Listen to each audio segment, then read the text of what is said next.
दोस्तों मुझे बाकियों का तो नहीं पता, लेकिन अगर आप मेरी एक पर्सनल राय को समझें तो मैं ये मानता हूं कि अगर आप एक कमेंटेटर हो तो आप बायस्ड नहीं हो सकते। और चलो ठीक है, एक पॉइंट तक अगर आप बायस्ड भी हो तो आप फैन बॉय तो नहीं हो सकते, क्योंकि अगर आप फैन बॉय हो ना तो आपको लोग सुनकर ना पक्के तौर पर इरिटेट हो ही जाएंगे। अभी कुछ दिनों पहले खबर निकल कर आई थी कि भैया इरफान पठान को कुछ प्लेयर्स को क्रिटिसाइज करने के चक्कर में बाहर बिठा दिया गया। हालांकि जो उन्होंने क्रिटिसाइज किया था वो बीजीटी के समय की कुछ बातें थी, वो सही थी, उसमें कुछ वो बात नहीं थी। जैसे कोहली को लेकर उन्होंने कहा था कि भाई कोहली को जब पता है कि यार आप उस बॉल के ऊपर आउट हो रहे हो तो बार बार उसकी तरफ जा रहे हो, तो ये आपका एक इनडिसिप्लिन शो करता है। कुछ इस तरह की बातें पठान ने कही थी और इसीलिए उनको आईपीएल में दरकिनार कर दिया गया। लेकिन मेरी बात यहां पर यह है, अगर आप इरफान पठान जैसे खिलाड़ी को आप बोल रहे हो कि नहीं भैया आप कमेंट्री के लायक नहीं हो, तो फिर आप एक फैन बॉय को कैसे बोल सकते हो कि भाई ये कमेंट्री के लायक है। अभी पिछले कुछ दिनों में स्पेशली जो लास्ट मैच हुआ है चेन्नई का, उसमें जिस तरीके की कमेंट्री हुई है, आप रायडू के एंड से अगर बात करें, गिरगिट वाली बात हो गई। और दूसरा, जब धोनी मैदान में आ रहे थे तब रायडू भाई साहब बोलते हैं कि ऐसा लगता है तलवार लेकर आ रहे हैं, आज तो बिल्कुल युद्ध होगा और इंटेंट दिखेगा। इन सब चीज़ों के बाद में ऑब्वियसली बात है सोशल मीडिया पर रायडू को बिल्कुल आड़े हाथों लिया गया और पब्लिक ने भर के इसको क्रिटिसाइज किया कि यार ये क्या ही कमेंट्री कर रहे हो यार तुम, मतलब बकवास एक नंबर की। संजय बैंगड़ के साथ में भी वहां पर इनका थोड़ा इशू हुआ था हार्दिक पांड्या की बात को लेकर कि भैया रोहित शर्मा हार्दिक पांड्या को राय मशवरा देते हैं नहीं देते हैं, उन सबको लेकर।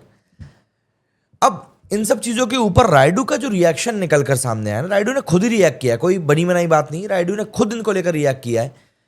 और रायडू ने जो रिएक्शन दिया है वो रिएक्शन देखकर तो और भी ज़्यादा लग रहा है कि यार इस बंदे की कमेंट्री आखिर मैं क्यों ही सुनूं। और अभी शाम को तो खबर आ भी गई कि भैया धोनी जो है दोबारा से सीएसके की कप्तानी करने वाले हैं एंड ऋतुराज गायकवाड़ जो है वो फ्रैक्चर लगने के चक्कर में बाहर हो गए। अब लोग तो यहाँ पर ये पूछ रहे हैं कि भैया फ्रैक्चर किसकी बॉल पे हुआ, माही भाई बॉल कर रहे थे क्या? मैं आपको सबसे पहले ट्वीट दिखाता हूँ, मतलब आपको वो ट्वीट देख के खुद ही समझ में आ जाएगा कि मैं क्यों रायडू के इस ट्वीट के बारे में इतना जिक्र कर रहा हूँ। मतलब यहाँ पर आप देखेंगे तो आपको अंबाती रायडू का ये ट्वीट दिखाई देगा, आप खुद ही ध्यान से देख लीजिए। 10 अप्रैल 2025 का ट्वीट है और आज दोपहर में, मतलब 10 अप्रैल की दोपहर में ये ट्वीट किया गया। इस ट्वीट में अंबाती रायडू ने क्या लिखा है, बंदा लिखता है भैया मैं थाला का फ़ैन था, मैं थाला का फ़ैन हूँ और मैं हमेशा थाला का फ़ैन रहूँगा। इस बात से कोई फ़र्क नहीं पड़ता कि किस बारे में कौन क्या सोचता है और क्या कुछ सोच रखता है, और ये मेरे ओपिनियन में 1% भी डिफरेंस नहीं लाएगा। So please stop spending money on paid PR and donate that to charity. Lot of under privilege people can benefit. मतलब कि जो लोग भी पेड पीआर चलाकर मेरे खिलाफ बात कर रहे हैं, वैसे अंबाती रायडू के खिलाफ कोई भी पेड नहीं कर रहा है, इतना वेला कोई भी नहीं है कि अंबाती रायडू को लेकर कोई मतलब पेड तरीके से इसको क्रिटिसाइज करे। फ्री फोकट में लोग उसको क्रिटिसाइज करने को तैयार है क्योंकि बंदा वाकई में कमेंट्री करी इतनी बकवास रहा है। कमेंट्स आप देखेंगे आपको खुद समझ में आ जाएगा कि मैं यहाँ पर क्या कह रहा हूँ। यहाँ पर पहले उसमें ही लिखा है कि professional commentators don't behave like that, you are clearly biased towards one team and a player, we all are just exposing your hypocrisy. यहाँ पे कोई पेड पीआर नहीं है, यहाँ पर हर कोई बैठकर बस अंबाती रायडू की पोल खोलने में लगा हुआ है। आगे लिखा है you will get kicked out of the Star Sports very soon like Irfan Pathan. ठीक है। हिंदुत्व नाइट ने लिखा है भैया इनसेन चरण वंदना, you have all the quality to join Congress, you are the बाप of RCB dogs keep cooking them. यहाँ पर आरसीबी की बुराई कर दी। आज मैच है आरसीबी का, देखते हैं क्या होता है उसके बाद। माधव ने लिखा है the only Indian cricketer who has devoted a big part of his life to charities and helping under privilege people is head coach Gautam Gambhir, you all should learn from Gautam Gambhir. अब ये तस्वीर देखकर आपको किसकी याद आ रही है आप लोग खुद समझ जाइए। ड्रीम फॉर अंबाती रायडू ऊपर लिखा हुआ है तो आपको समझ में आ सकेगा कि यहाँ पर किस कॉन्टेक्स्ट में बात चल रही है। शैलेश ने यहाँ पर एक मीम पोस्ट किया, इसका मतलब मुझे समझ में नहीं आ रहा, तो आप लोग मुझे मतलब समझाइएगा। यहाँ लिखा है Dhoni finishes of in style.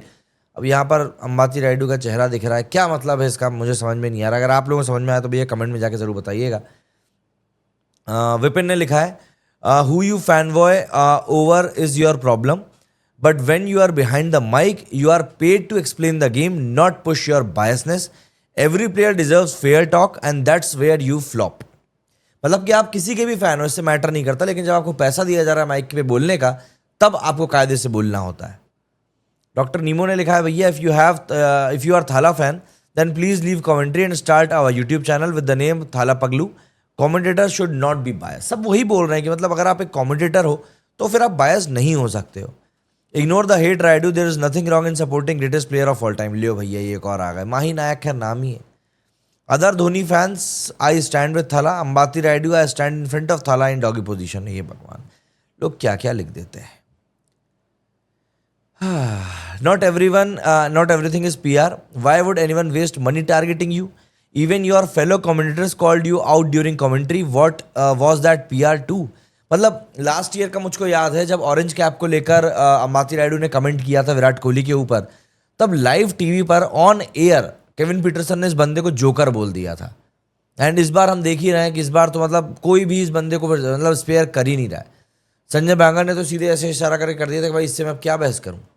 Sidhu paaji ने सीधे सीधे इसको क्रिकेट बोल दिया। मतलब आप क्या चाह रहे हो, किस तरीके से चाह रहे हो, क्या आप इन सब बातों से अचीव करने की कोशिश कर रहे हो, किसी को समझ में नहीं आ रहा है।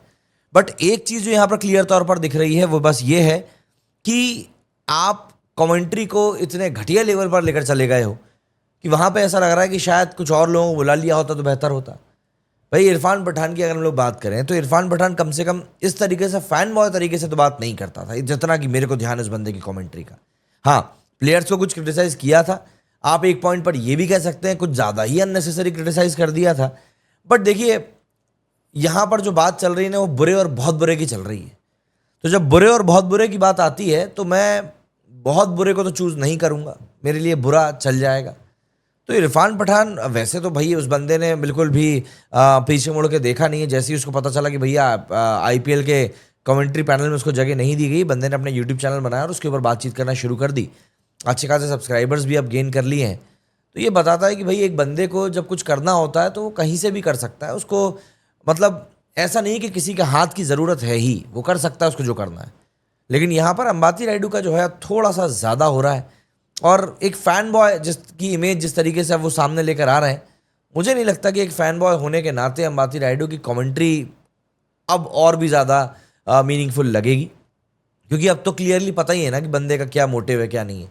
मतलब मैं सीरियसली बता रहा हूँ, जब बंदे की वाली लाइन सुनी थी मैंने, अब आ गए हैं माही भाई बाहर, अब तलवार लेकर आ गए हैं, उनकी चाल देखी, ऐसा लग रहा है एक ही ओवर में मैच ख़त्म कर देंगे। अरे भाई गली मोहल्ले के जो टूर्नामेंट होते हैं ना, वहाँ पर भी इससे अच्छी कमेंट्री होती है। और ये बंदा है कि ये तो बिल्कुल पूजा की थाली लेकर जया बच्चन की तरह खड़ा हो जाता है कि लो भैया थला आ गया, थला आ गया, थला की बात करनी। इतना थला थला नहीं करना चाहिए भैया, मतलब ये तो थोड़ी अति हो रही है अब इनकी तरफ से। खैर देखते हैं अभी आने वाले मैचेस में और क्या कुछ होता है। अभी तो आधे से ज़्यादा आईपीएल बचा हुआ है, तो काफ़ी कुछ चीज़ें अनफोल्ड होना बाकी हैं। लेकिन रायडू की अगर इस तरीके से कमेंट्री चलती रही तो मुझे लगता है दो चीज़ें हो सकती हैं। या तो स्टार स्पोर्ट्स वाले जाकर बंदे से बात करेंगे कि भाई थोड़ा समझो इस बात को कि तुम कुछ गलत कर रहे हो, या फिर स्टार स्पोर्ट्स जाकर बोलेंगे कि भाई तू जो कर रहा है तू करते रहे, क्योंकि लोग तेरे को गाली देने के लिए सही देख रहे हैं लेकिन देख जरूर रहे हैं। अब आप बताइए आपका इस बारे में क्या कुछ कहना है। मेरे इस वीडियो फिलहाल इतना ही। जय हिंद, जय भारत।